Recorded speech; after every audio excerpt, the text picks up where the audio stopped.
Epstein'din ıçkırına çalıngan Melania Trump. Donald Trump jügönsüz ange Epstein jaygan tordan çıga albay ubara. Federaldık sot Prezident Trump'a 10 milyard dollar öndürüp bergen jok. Global Amerikanalı ölse de baylarga tınçtık berbegen Epstein'din temasına kayırılat. Manstar var. Azır men atagan okuyalar Kırgızstandın maalumat bulaklarında çagıldırılgan emes. Oşol üçün sizler üçün kızıktуу bolot dep oyloyum. AQSh'nın birinci kanayımı Melania Trump ötkön beyşembi günü 9 aprelde jasagan bildirүү коомчулуктун көңүлүн кайра маркум финансист жана жүгөнсүз анги Jeffrey Epstein'ge burdu.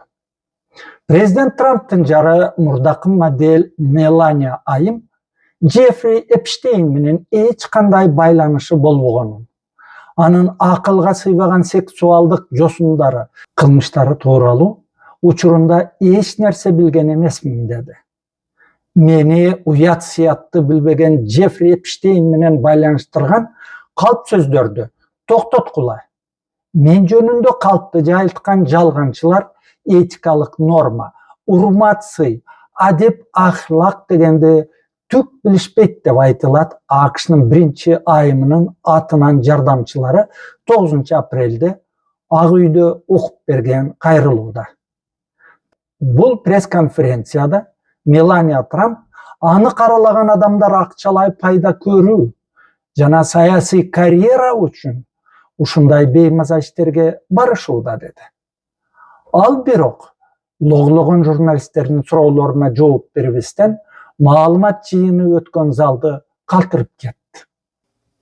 Melania Trump, Donald Trump, Epstein özünün jakını Ghislaine Maxwell ayım menen түшкөн сүрөт 2000-жылы февралда тартылган экен. Melania Trump'tın Jeffrey Epstein жананын көңүлдөш шериги Ghislaine Maxwell ayım menen мамилеси быйыл январда коомчулуктун бүйүрүн кызыткан. Ага юстиция министрлиги Melania 2002-жылы Ghislaine Maxwell айымга жөнөткөн электрондук катын жарыялоосу себеп болгон. AQSh'nın юстиция министрлиги 6 апрелде маалымдаганга караганда ычкыры бош Epstein'ge тиешелүү 2 миллиондон көп документ азыр текшерилүүдө. Ал документтерди текшерүү бүтсө жарыяланат. Ошондо дагы канчалаган миллиардерлер, саясатчылар жана башка коомдун каймактарынын бети ачылат беймаалым. Юстиция министрлиги буга дейре 125.575 беттик 12.285 документ жарыялаган. Бирок Epstein'din ишине тиешелүү көпчүлүк документтер али жарыялана элек. Epstein'din uzak жылдык төшөктөш шериги Ghislaine Maxwell айым сексуалдык кызмат көрсөтүү үчүн кыз келиндерди саткан деп айыпталып 2021-жылы абакка кесилген. Ал ишке байланыштуу документтер жарыялансын деген өкүм быйыл март айында чыккан.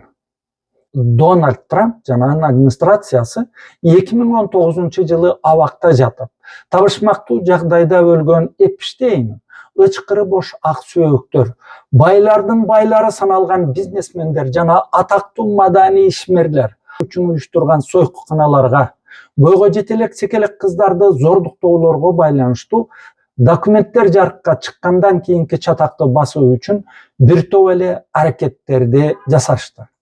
Washington Post гезити багамдагандай 28 февралдан бери жүрүп жаткан Иранга каршы согуш жана анын экономикалык кесепеттери Epstein'din иши боюнча иликтөөлөрдү Кошмо Штаттардын маалымат майданынан сүрүп чыгып, экинчи планга чыгарып койгон.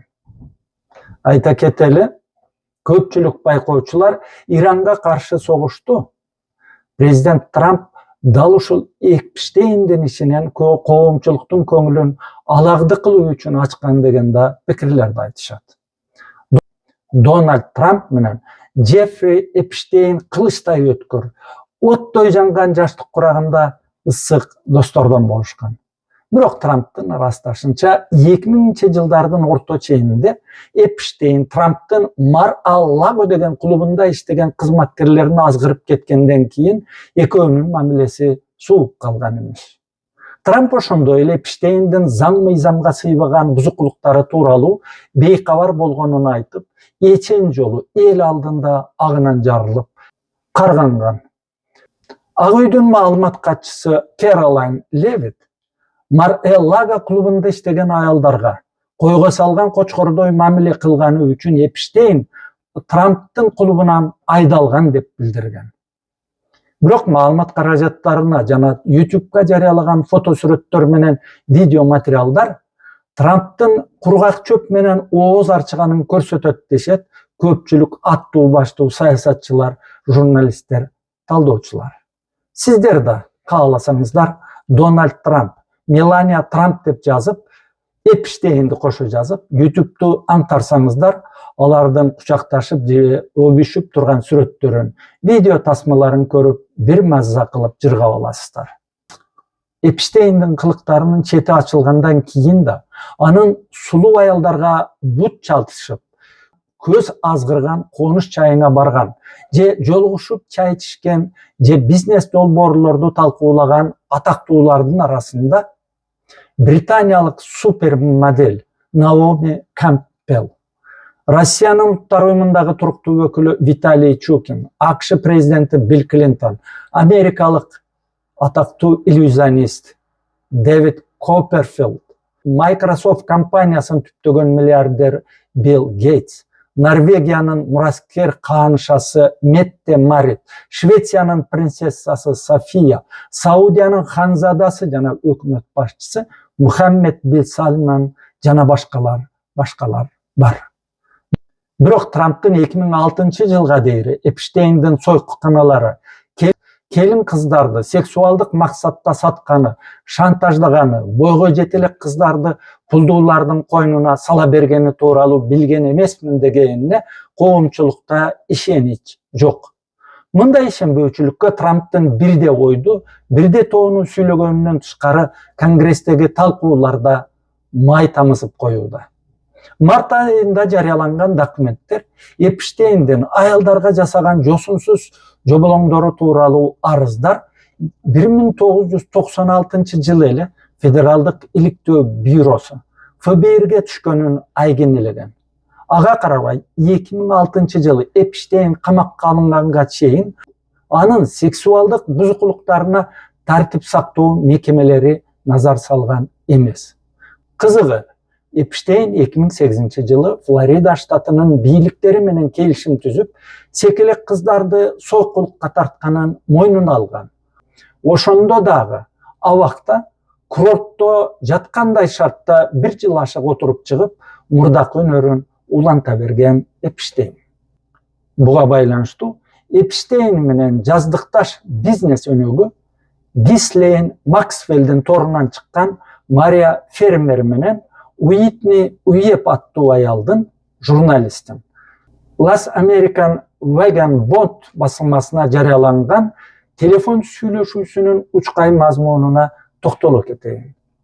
Мария Фермер 1996-жылы эле Джеффри Эпштейн менен Гислейн Максвеллдин балдар порнографиясын жайылтканын, кыз келиндерди эркектерге сала берип, эркине каршы кыйнатып пайда көрүшкөнүн АКШнын Федералдык иликтөө бюросу ФБРге кабарлаган. Ошондой эле Огайолук миллиардер Лесли Векснер Эпштейн менен чогуу сексуалдык соодага жана аял эркектерди шантаждоого катышканын да ашкерелеген. Бул жоболоңдуу жосундар тууралуу New York Times жана CBS News сыяктуу АКШдагы көрүнүктүү масс медиаларга интервью берген. Мариянын айтымында 1995-жылы миллиардер Векснер өз конуш жайы поместьесине ошол кездеги президент Билл Клинтон келет деп бир нече жолу кам көрүшкөн. Улуу урматтуу президентти күтүп алууга даярданышкан. Баса Билл Клинтон президент кезде Ак үйдүн кызматкери 25 жаштагы Моника Левинский менен иш ордунда 9 жолу кумар кандырганы ашкере болгону эсиңиздерде болса керек. Мунун кесепетинен Билл Клинтонго импичмент жарыялоо аракети болгон Конгрессте. Билл Клинтондун адвокаттык укугу чектелип, жалган маалымат бергени үчүн $90,000 айып төлөткөн сот аны ошондо. Ошондо эле Гислен Максвелл бойго жете элек өспүрүм курактагы кыздарды Эпштейндин союкканасына жалдап келүүгө Дональд Трамптын мурдагы катыны Ивана Трамп менен кошо кеткенин көргөн. Мария Фермердин бул айткандарын Уитни Уеб журналист. Айым ошол эле Эпштейндин иши боюнча жүргүзгөн иликтөөлөрү, интервьюлары да тастыктаган. Ушул жерде көңүл бурчу дагы бир жагдайды эсиңиздерге түйүп алыңыздар. Эпштейн менен Гислен Максвеллге узак жылдар шеф-повар болуп жүргөн Энди Стюарт каплеттен эле о дүйнө сапар салган. Ал Мариянын адвокаттары Эпштейндин иши боюнча көрсөтмө берүүгө чакыртууну соттон талап кылмак болгон күнү өлгөн. Мындай каплеттен өлгөндөр бирөө эмес. Жалгыз Энди Стюарт эмес, башка да бир топ адам. 13 апрелде Флориданын федералдык соту Дональд Трамп, президент Дональд Трамп, The Wall Street Journal гейсти менен гейст ээси атактуу Руперт Мердоктун үстүнөн берген арызын канааттандырган жок. Гейсттеги макалада 2003 жылы Эпштейндин 50 жылдыгын турлай чыккан фото альбомдо Трамптын кол тамгасы коюлган сексуалдык мазмундагы кат жөнүндө кеп болот. Ал кат бир нече жылдан кийин Конгресс Эпштейндин эпистолярдык жана башка мурастарын изилдегенде коомчулукка жарыя болгон эле. Трамп: "Мен Эпштейнге кат жазган эмесмин. Макаланы мени каралоо максатында жазылган жалган жалаа" деп гезиттен $10 миллиард төлөтүп берүүнү талап кылган болчу.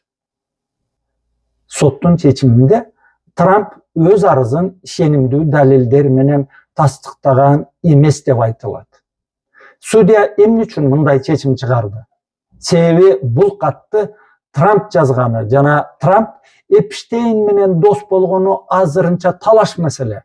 Толук ырастала элек деп негиздеди өз чечимин судья Дарин Гейлс. Экинчиден, АКШда калыптанган юридикалык тартип боюнча Дональд Трамп сыяктуу саясаттын кан майданында жүргөн дөө шаалар жоопкерди кара ниет максатын көздөп, мага жалган жалаа жапты деп айыпка жыкмак болгондо, анын кандай кара ниет максатты көздөгөнүн далилдеп берүү керек. Трамп эми куржунтоло далилин көтөрүп, 27 апрелге чейин сотко кайра арыз берсе болот. Соттун мындай чечими өлсө да, Эпштейнге байланыштуу чубактын кунундай чубалып түгөнбөгөн документтерди четинен жарыялоо, ансыз да Иранга каршы согуш, Евросоюз жана НАТО менен соңку кезде түзүлгөн мамиле жараткан проблемалардан баш чыкпаган Дональд Трамптын администрациясы үчүн дагы бир айыкпас баш оору деп айтсак туура болчудай.